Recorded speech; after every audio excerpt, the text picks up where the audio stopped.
Hi, this is Mike Renato with Athletic Motion Golf.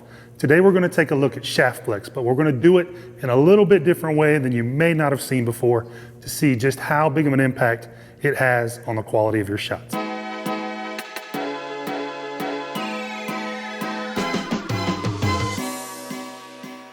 The idea from this video came from a great comment we got online a little while back from Sergey.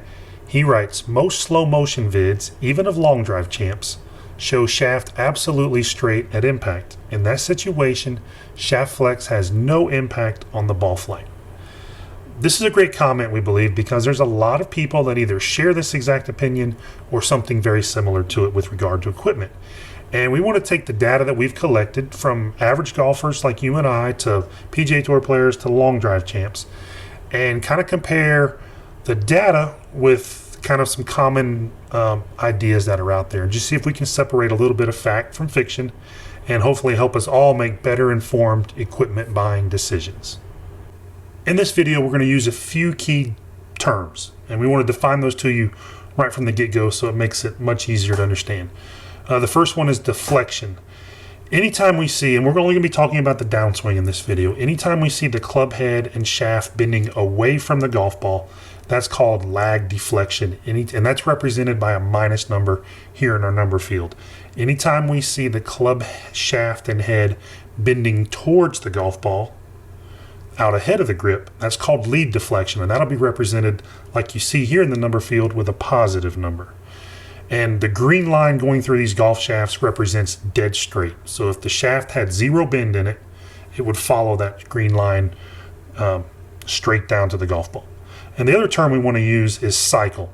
Shafts are basically kind of defined by their cycles per minute. And I'm sure if you've ever seen a frequency analyzer, you've seen, this flex shaft has 192 cycles per minute, or this flex shaft has 280 cycles per minute. That's just kind of a way golf has kind of used to define flex over the years. And for this video, we're gonna look at cycle in a little bit different way with Gears 3D motion capture.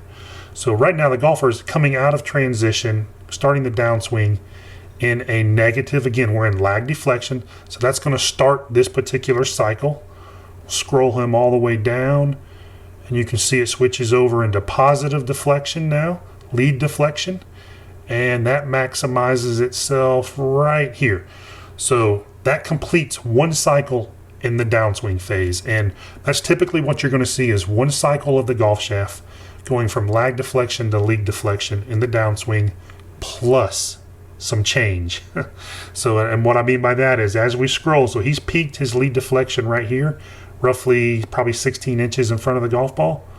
And as he gets closer to the golf ball, that shaft is actually starting to go back into lag deflection, but it's still bent forward and it's still in lead deflection, but it's starting another cycle. And then of course it hits the golf ball and it disrupts the whole thing. So one cycle plus change typically on a downswing, and lag and lead deflection are the terms we're going to use as we look at these swings. So let's take a look at 4 different shaft flex swung by 4 golfers, real golfers, and just see what we can learn from comparing these different flexes of shafts. So we're going to start, and before we get into it, we added a parameter here that I think is pretty important. You can see kick speed, and you can see how it fluctuates as these shafts bend and flex during the golf swing. And in our instance in this video, in the delivery phase, which is kind of right here at shaft parallel into the golf ball, how you can see that speed that the shaft is either putting into the club head speed or taking out of the club head speed. So this shaft reaches its lead deflection right here. That's a good 20 to 24 inches shy of the golf ball. So we're at maximum lead deflection. This completes that cycle we talked about. Now the shaft is going to start to straighten. Doesn't by any means straighten by impact. So here's impact. Still have plenty of forward bend or lead deflection. But take a look at what that early peak in lead deflection has done to our kick speed. It's taken 3 miles an hour, nearly 3 miles an hour off the total club head speed just from the shaft itself. Now it's an important number to keep in mind as we compare these shafts. Now let's look at a stiff flex shaft. So here we're going to see the same thing. The golfer starts in lead deflection delivery phase. He's rolling down, and right here is where we hit max lead deflection. So roughly, not quite half, but much closer to the golf ball. And our club head speed is still a little bit positive. And as we scroll into impact, we can see we lost almost 1 mile per hour of club head speed. Not a drastic amount if you have a little bit of speed to spare. If you need all the club head speed that you can muster, that's not doing you any favors. And you can see again, this shaft is not straight at impact. Now let's take a look at an X-Flex shaft, and this is where it really gets interesting. So we're starting this delivery phase in lag deflection. It's our first shaft that's done that so far. So as we scroll into impact, we're looking again for that lead deflection peak before the golf ball. We're still climbing.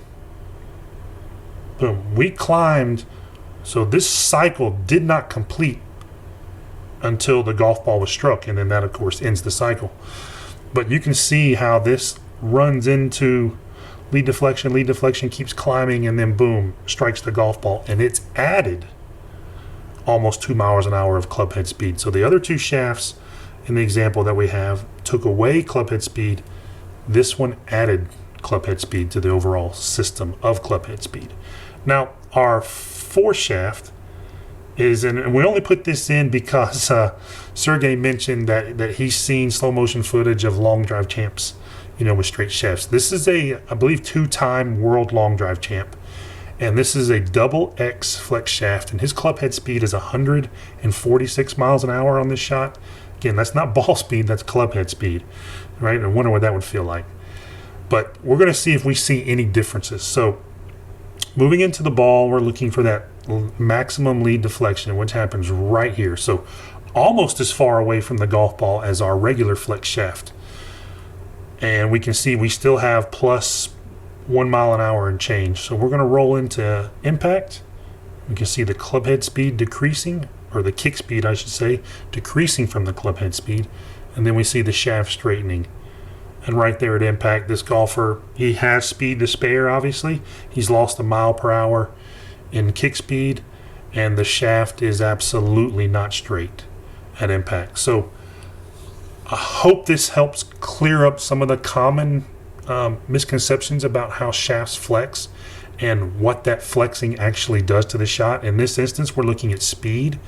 It absolutely has effect on speed, which absolutely has effect on the golf shots that you play. And we didn't even get into, we'll do it on another video, but we didn't even get into how this flexing, lead deflection, line deflection affects club face angle. So there's no way that this long drive champ could play a regular flex shaft and hit the same quality of golf shots. It's about finding the shaft that fits your release, that fits your club head speed, and it's not an exact science. There's a lot of art into it, but let's leave this video at there is a difference, and it absolutely has an effect on ball flight, and shafts that we have seen are not straight and on impact. Thank you for watching. If you haven't already done so, please subscribe by clicking on the big golf ball. We've got a lot more of these type of videos planned, and you'll get notifications just as soon as they're released. Thanks again. We'll see you on the next one.